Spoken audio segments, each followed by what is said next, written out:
We told this to her parents and our friends, but even here, some things were off because her parents were faking happiness, and I didn't understand why, while our friends were super happy and were already suggesting ideas for our wedding. 4 months passed, and we were planning our wedding when the day arrived. I came back home from work, and she was waiting for me with her bags ready. I asked her what was going on. She told me, "Listen, I know this is going to be hard for you, but I'm not bi, I'm a lesbian. My parents have known this for 2 years, which is why they weren't happy and were faking it. Please, I beg you, don't make this difficult. Just let me leave. Don't cry, don't beg me, and don't scream. Let's handle things like adults." Then she drove away. I stood there on my feet for about an hour in shock because I couldn't believe it. We went from planning our wedding to Dana coming out as a heartless and cold girl that I couldn't recognize. The worst thing is that 3 months have passed since that day, and literally no one has ever texted me or called me to ask how I was, if I was fine, or if I needed something. Not her parents, not her, since she also blocked me that day, and not even our friends. No one gives a damn about me at all. In these 3 months, I've been hospitalized 3 times because I lost extreme weight and have insomnia. I just work and come home, nothing else. While everyone is praising her for coming out, applauding her for finally realizing she was a lesbian, and celebrating her courage to be herself after years of struggling to find her true identity. Right now, I'm not even capable of being mad. I'm just in disbelief about what happened, how fast it all happened, and that no one gives a damn about me because her coming out is considered more important than her ex. Screw them all. Edit.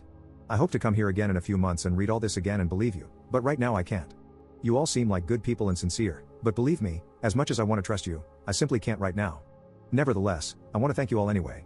I'm not okay, and the 3 times I was hospitalized, I tried to unalive myself, but I'm not even good at doing that. For 3 months, I've been thinking over and over again if I was the problem, what I could do better, what I did wrong, but nothing changes. So here I am, in the middle of nowhere, seated on a sidewalk like a homeless person, reading strangers' comments on a post that I don't even know why I posted. Again, thank you all. Update 1.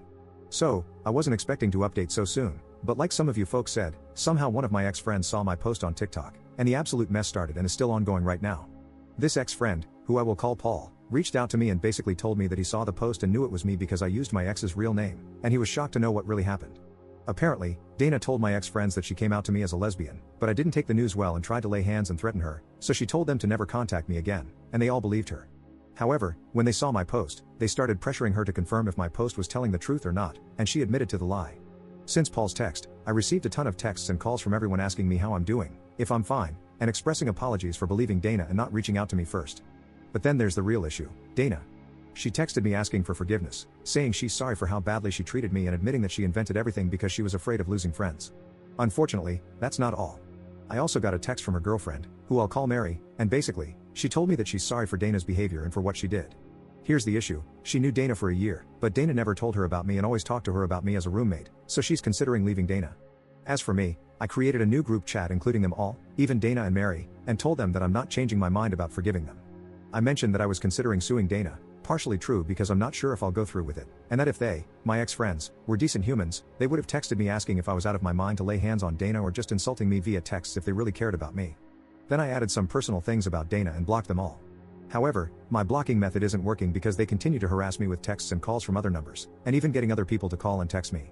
Crazy stuff is happening, and I still can't believe this mess because I keep thinking it's all a nightmare and I need to wake up.